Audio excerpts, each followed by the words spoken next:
ମିଠୁ ମିଠୁ ତ ପକ୍ଷୀ। ଗାଈ ଗାଈ ଗାଁ ଘରେ ଗାଈ ଅଛି। ଗାଈ ବିଲେଇ କୁକୁର ଏମାନେ ସବୁ କଣ ପଶୁ। ବିଲେଇ ବିଲେଇ ଯୋଉମାନେ ଉଡ଼ି ପାରନ୍ତି ନାହିଁ ସେମାନେ ଖାଲି ଚାଲନ୍ତି ସେମାନେ ହେଲେ ପଶୁ। ଯୋଉମାନେ ଆକାଶରେ ଉଡ଼ି ପାରନ୍ତି କିମ୍ବା ଯୋଉମାନଙ୍କର ପର ଥାଏ ସେମାନେ ହେଲେ ପକ୍ଷୀ। କୁକୁଡ଼ା ଏବେ କୁହ କୁକୁଡ଼ା ପଶୁ ନା ପକ୍ଷୀ? କୁକୁଡ଼ା ପଶୁ ନା ପକ୍ଷୀ? ପକ୍ଷୀ କାହିଁକି ସେ ଉଡ଼ି ପାରୁଛି। ମିଠୁ ଯୋଉ କହୁଛୁ ମିଠୁ ଶୁଆ ସେ ପଶୁ ନା ପକ୍ଷୀ? ସେ ହେଲା ପକ୍ଷୀ କାହିଁକି ସେ ଉଡ଼ି ପାରୁଛି। ଯିଏ ଉଡ଼ି ପାରୁଛି ସେ ହେଲା ପକ୍ଷୀ। ଯିଏ ଉଡ଼ି ନ ପାରୁଛି ସେମାନେ ହେଲେ ପଶୁ। ପକ୍ଷୀ ମାନେ କେମିତି ଉଡ଼ନ୍ତି କହ ଦେଖିଆ। ପକ୍ଷୀ ମାନେ କେମିତି ଉଡ଼ନ୍ତି? ଏମିତି କରି ଉଡ଼ନ୍ତି। ନା ଦେଖିଛ ପକ୍ଷୀ ମାନେ କୋଉଠି ଉଡ଼ନ୍ତି? ଆକାଶରେ। ପଶୁ ମାନେ ସେମାନେ ଚାଲନ୍ତି ତାଙ୍କର ଗୋଡ଼ ଥାଏ। ପଶୁ ମାନଙ୍କର କେତେଟା ଗୋଡ଼ ଥାଏ? କେତେଟା ଗୋଡ଼ ଥାଏ? ଚାରିଟା ଗୋଡ଼ ଥାଏ। କେତେଟା ଗୋଡ଼ ଥାଏ? ଚାରିଟା। ଗାଈର କେତେଟା ଗୋଡ଼? କୁକୁରର ତାହେଲେ ପଶୁ ମାନଙ୍କର ଚାରିଟା ଗୋଡ଼ ଥାଏ। ପଶୁ ମାନଙ୍କର ଚାରିଟା ଗୋଡ଼ ଥାଏ। କୁକୁରର କେତେଟା ଗୋଡ଼? ଚାରିଟା ଗୋଡ଼। ସେ ପଶୁ ନା ପକ୍ଷୀ? ପଶୁ। ସେ ଉଡ଼ି ପାରୁଛି କି? କୁକୁର କେମିତି ଭୁକେ?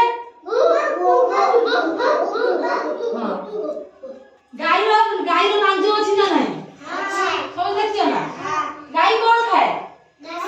ଘାସ। ଆଉ କଣ ଖାଏ? କୁଟା କୁଣ୍ଡା ଘାସ ନଡ଼ା ଖାଏ ନା? ଗାଈ ଆମକୁ କଣ ଦିଏ? କ୍ଷୀର। ସମସ୍ତେ ଭଲ ଲାଗେ କ୍ଷୀର ପିଇବା ପାଇଁ। ନା କହିଲ ମିଠୁ। ହଁ ମିଠୁ ନୁହେଁ ସେଟା ମିଠୁର ନାଁ ହେଲା ଶୁଆ। ଶୁଆ ଶାରୀ କୋଇଲି ଆଉ କାଉ ଆଉ ପାରା ଆଉ ବଗ ଦେଖିଛ ନା? ବଗ ଦେଖିବାକୁ କିପରି? ଧଳା। ଆଉ ଯୋଉ ମିଠୁ ଦେଖିବା ପାଇଁ କିପରି?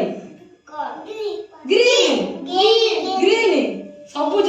ତାହେଲେ ଶୁଆ ଦେଖିବା ପାଇଁ କିପରି? ଗ୍ରୀନ। ଆଉ କାଉ ଦେଖିବାକୁ କଳା। କାଉ କିପରି ବୋବାଏ? କାଉ କୁ ନା କା?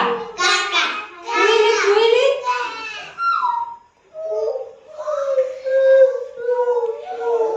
ମୟୂର ଦେଖିଛ ନା? ମୟୂର ଆମର କଣ? ମୟୂର ଆମର କଣ? ବାଘ କଣ? ବାଘ ଆମର ଜାତୀୟ ପଶୁ। ବାଘ ଆମର ଆଉ ମୟୂର ଆମର ଜାତୀୟ ପକ୍ଷୀ।